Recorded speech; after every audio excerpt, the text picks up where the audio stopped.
Hello, Blunt Truth with my first review of a Columbia River knife and tool knife. The Lake Laredo full size.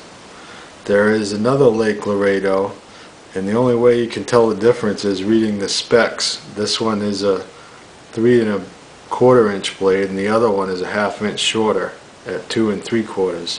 They look identical, and they're both called Lake Laredo. Neither one's called a mini or an extra large or anything.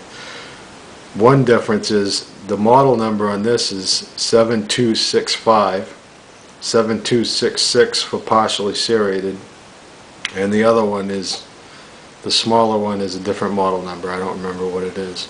But this is 7265, the bigger one. This one costs it cost me $45. Which is a lot of money for a knife like this with the 8CR13 MOV. But and let me say I was a little harsh, I guess, and kind of maybe misunderstood on my Steels video where I put down CRKT, saying that they're overpriced and junky. It's not always the case, but they offer some knives that you pay $55–60 for, and they make them in AUS 6 and 420 J2, and that's not good. It's, you know, if you get one under $30 that you like, that's good. If you like it, fine. I've had many of them. I've got many now. I like my Kiss. You know, this is okay. I like my little peck. I had a full throttle, which I got rid of because it was a big heavy piece of junk. I had an M16, which was, I think they're junky. I don't like it. I got rid of it. I've had, you know, different ones, and most of them I think they're overpriced and they generally suck. But this one, what drew me to this is a couple things. One, that I have a weakness for knives or anything really that has the combination of black, gold, and silver. Now, I know it ain't gold, it's brass, and I know that's not silver, it's stainless steel. But the colors just drew me to it. The colors here, the black, gold, and the silver color. I really thought that was cool, and I like the blade shape, the spear shape, and the big hollow grind all the way up to the tip, all hollow ground out. I like the shape. 3mm thick piece. Nice polishing on the blade. It's not mirror polish, but they did a good job. And it's got G10 scales, brass liners, full brass liners, stainless pocket clip, not painted. I don't like painted clips because they always end up looking like crap. Works well, goes on the pocket well, stays pretty good. Tends to slide up sometimes, but because it's not really very strong, but it works. This is obviously would be classed as a gentleman's folder. It's you know, not a heavy use knife. There's basically no protection from going up on the blade, so you definitely wouldn't want to be using this for hard use chores. But it's pretty comfortable in the hand, gripping it like this. If you grip it like this, it's not so comfortable because this point here is more of a problem. They kind of designed it to be gripped at a little angle like this, and it works well that way. Some strange things about it. There's a couple things unique about this. One thing is it's got this little thing, switch, and you're probably wondering what it is. It's a lock to lock the blade open or closed, so that even if you push this in, the release, it won't unlock, it won't come up. And it also locks it shut. So if you flip this, it'll lock it shut. Pulls out just a little bit. And the lock works by getting in the way of the back of the spring here, the lock bar, so that it doesn't come down. It pulls a little piece of metal underneath it so that it won't come down.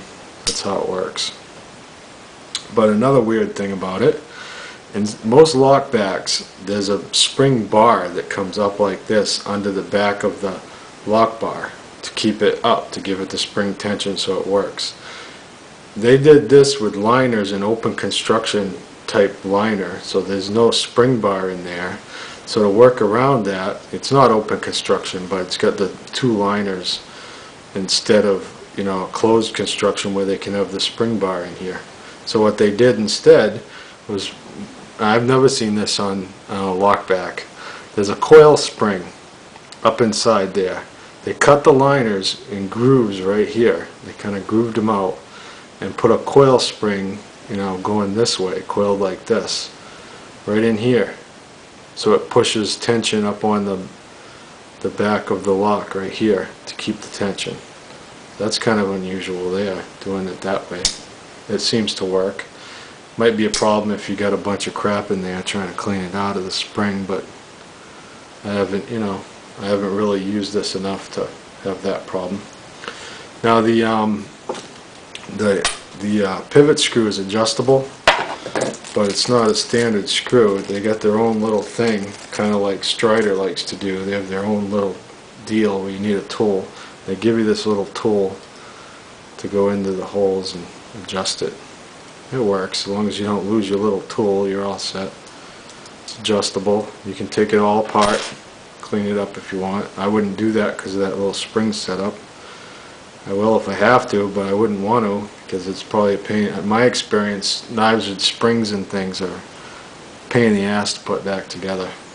It's never quite easy. But it's a nice knife. Gives you a nice long blade. Big 3 1/4 inch blade, almost all cutting edge. So, good blade. 8 CR13 MOV, I don't know if I said that. Some websites screw up the specs and they mix up the smaller version with this, and the specs are all like a mixture of both. So this knife weighs about 3 ounces.